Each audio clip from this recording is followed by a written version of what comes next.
اللہ الرحمن الرحیم، اللہ تبارک و تعالیٰ کے نام سے شروع جو بڑا مہربان اور نہایت رحم کرنے والا ہے۔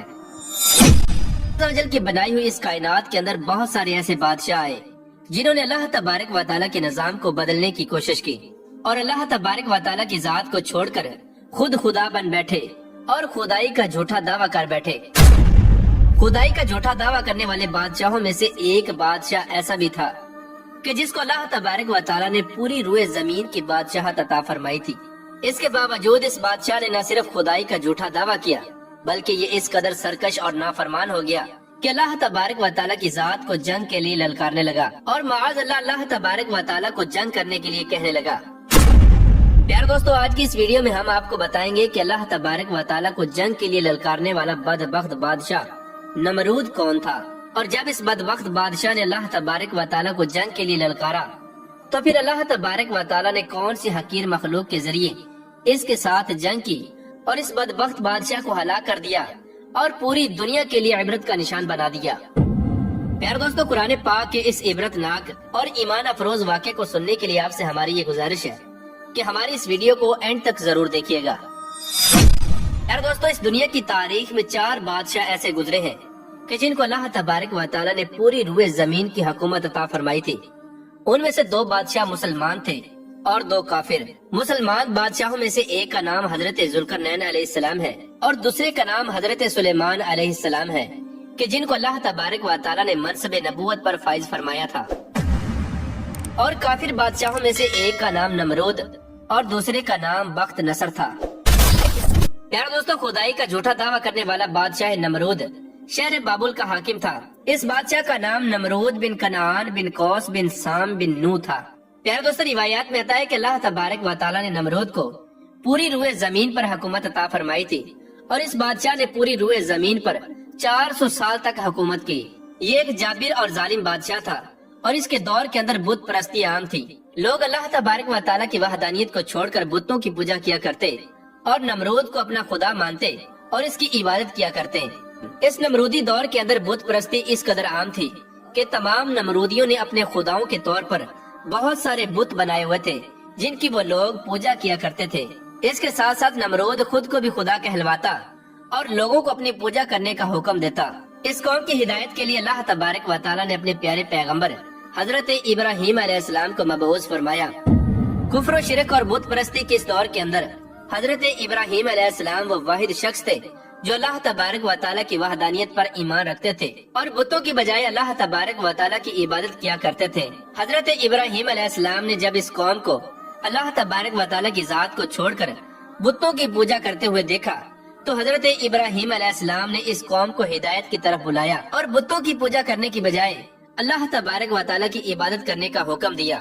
حضرت ابراہیم علیہ السلام نے اپنی قوم سے فرمایا کہ اللہ تبارک و تعالیٰ کی ذات ایک ہے اور ہمیں اسی کی عبادت کرنی چاہیے، لیکن یہ نمرودی قوم اپنے کفر و شرک سے باز نہ آئی اور اسی طرح بتوں کی پوجا کرتی رہی۔ ایک دن حضرت ابراہیم علیہ السلام نے اس قوم کے جھوٹے خداؤں کو اس قوم کے سامنے جھوٹا ثابت کرنے کا ارادہ کیا اور حضرت ابراہیم علیہ السلام اس مقام پر تشریف لے گئے جہاں ان کے وہ تمام بت پڑے ہوئے تھے کہ جن کی یہ لوگ پوجا کیا کرتے تھے۔ حضرت ابراہیم علیہ السلام جب اس قوم کے بت خانے میں پہنچے تو وہاں ان کے تمام بڑے بت پڑے ہوئے تھے۔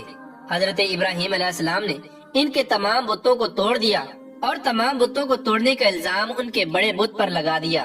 اس کے بعد جب تمام نمرودی اپنے بت خانے میں واپس آئے تو انہوں نے اپنے بتوں کو ٹوٹا ہوا دیکھا۔ نمرودی قوم اس بات کو اچھی طرح جانتی تھی کہ ہمارے اندر صرف حضرت ابراہیم علیہ السلام ہی وہ واحد شخص ہے جو بتوں کے خلاف باتیں کرتے ہیں اور بتوں کی بجائے اللہ تبارک و تعالیٰ کی عبادت کرنے کا حکم دیتے ہیں۔ لہٰذا جب نمرودیوں نے اپنے خداؤں کو ٹوٹا ہوا دیکھا تو وہ سمجھ گئے کہ یہ کام حضرت ابراہیم علیہ السلام کا ہے۔ چنانچہ تمام نمرودیوں نے حضرت ابراہیم علیہ السلام سے بدلہ لینے کے لیے حضرت ابراہیم علیہ السلام کو قتل کرنے کا منصوبہ بنا لیا۔ چنانچہ تمام نمرودی نمرود کے دربار میں حاضر ہوئے اور نمرود کو سارا واقعہ سنایا اور نمرود سے حضرت ابراہیم علیہ السلام کو سزا دینے کا کہا۔ اس طرح نمرود نے جب یہ بات سنی تو وہ آگ بگولا ہو گیا اور اس نے ایک مقام پر آگ جلانے کا حکم دیا۔ نمرود نے یہ حکم جاری کیا کہ ایک وسیع میدان کے اندر آگ جلائی جائے اور اس کے اندر حضرت ابراہیم علیہ السلام کو ڈال دیا جائے۔ چنانچہ نمرود کے حکم کے مطابق ایسا ہی کیا گیا۔ دور دراز سے بہت ساری لکڑیوں کو اکٹھا کیا گیا اور ایک وسیع میدان کے اندر جمع کیا گیا اور ان کے اندر آگ جلا دی گئی۔ حضرت ابراہیم علیہ السلام کو سزا دینے کے لیے جو آگ جلائی گئی تھی وہ اس قدر زیادہ تھی کہ اس کے شعلے آسمانوں کو چھو رہے تھے۔ پیارے دوستو، جب نمرود کے حکم کے مطابق ایک وسیع میدان کے اندر آگ کو جلا دیا گیا تو اس کے بعد حضرت ابراہیم علیہ السلام کو اس آگ کے اندر ڈال دیا گیا۔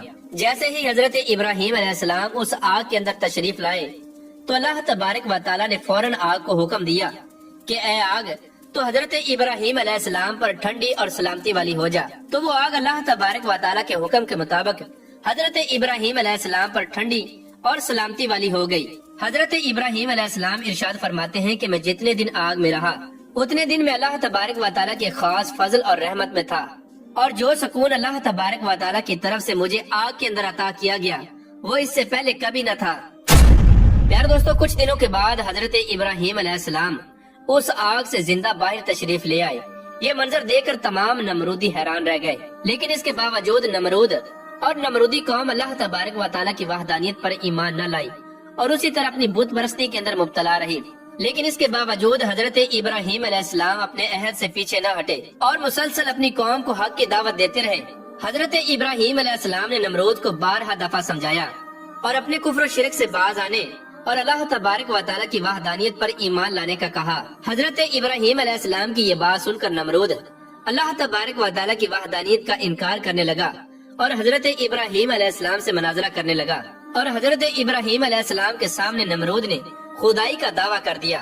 نمرود نے حضرت ابراہیم علیہ السلام سے مناظرہ کرتے ہوئے یہ سوال کیا کہ تیرا رب کون ہے؟ تو حضرت ابراہیم علیہ السلام نے ارشاد فرمایا کہ میرا رب وہ ہے جو زندگی اور موت دیتا ہے۔ یہ بات سن کر نمرود مسکرانے لگا اور حضرت ابراہیم علیہ السلام سے کہنے لگا کہ یہ تو میں بھی کر سکتا ہوں۔ چنانچہ نمرود نے تکبر کے ساتھ 2 قیدیوں کو بلایا جن کو سزائے موت ہو چکی تھی۔ ان میں سے ایک کو نمرود نے قتل کر دیا اور دوسرے کو آزاد کر دیا، اور اس طرح نمرود تکبر کے ساتھ حضرت ابراہیم علیہ السلام سے کہنے لگا کہ دیکھو میں نے ایک کو زندگی دے دی اور ایک کو موت دے دی۔ اس طرح نمرود حضرت ابراہیم علیہ السلام کے سامنے اپنے آپ کو خدا کہنے لگا اور اپنی خدائی کی باطل دلیلیں پیش کرنے لگا۔ اس کے بعد نمرود پھر حضرت ابراہیم علیہ السلام سے پوچھنے لگا کہ حقیقی خدا تو میں ہوں، بتا تیرا خدا کون ہے؟ اس کے بعد حضرت ابراہیم علیہ السلام نے نمرود کو اس کی عقل کے مطابق جواب دیا کہ میرا رب وہ ہے جو سورج کو مشرق سے طلوع کرتا ہے اور مغرب میں غروب کرتا ہے۔ اگر تو سچا خدا ہے تو سورج کو مغرب سے طلوع کر کے دکھا۔ چنانچہ جب نمرود نے حضرت ابراہیم علیہ السلام کی یہ بات سنی تو اس کا رنگ اڑ گیا اور وہ لاجواب ہو گیا، اور اس طرح نمرود لاجواب ہو کر اپنی پوری قوم کے اندر ذلیل و رسوا ہو گیا۔ پیارے دوستو، اس کے بعد بھی کئی مرتبہ حضرت ابراہیم علیہ السلام نے نمرود کو اللہ تبارک و تعالیٰ کی وحدانیت کی طرف بلایا، لیکن نمرود اپنی سرکشی سے باز نہ آیا اور اسی طرح کفر و شرک کے اندر مبتلا رہا۔ چنانچہ حضرت ابراہیم علیہ السلام کے بار بار دعوت حق دینے سے نمرود تنگ آ گیا، اور بلاخر تنگ آ کر نمرود حضرت ابراہیم علیہ السلام سے کہنے لگا کہ اگر تیرا خدا سچا ہے تو اس کو بول کہ اپنی فوج بھیجے اور میرے ساتھ جنگ کرے۔ چنانچہ جیسے ہی نمرود نے حضرت ابراہیم علیہ السلام کے سامنے یہ بکواس کی تو فوراً حضرت جبرائیل علیہ السلام حضرت ابراہیم علیہ السلام کی بارگاہ میں حاضر ہوئے اور حضرت ابراہیم علیہ السلام سے کہنے لگے کہ اللہ تبارک و تعالیٰ کا لشکر جنگ کے لیے تیار ہے۔ حضرت جبرائیل علیہ السلام کی یہ بات سن کر حضرت ابراہیم علیہ السلام نمرود سے یہ کہنے لگے کہ اللہ تبارک و تعالیٰ کا لشکر جنگ کے لیے تیار ہے۔ چنانچہ حضرت ابراہیم علیہ السلام کی یہ بات سن کر نمرود حضرت ابراہیم علیہ السلام سے کہنے لگا کہ مجھے 3 دن کی مہلت دی جائے تاکہ میں اپنی جنگ کی تیاری کر سکوں۔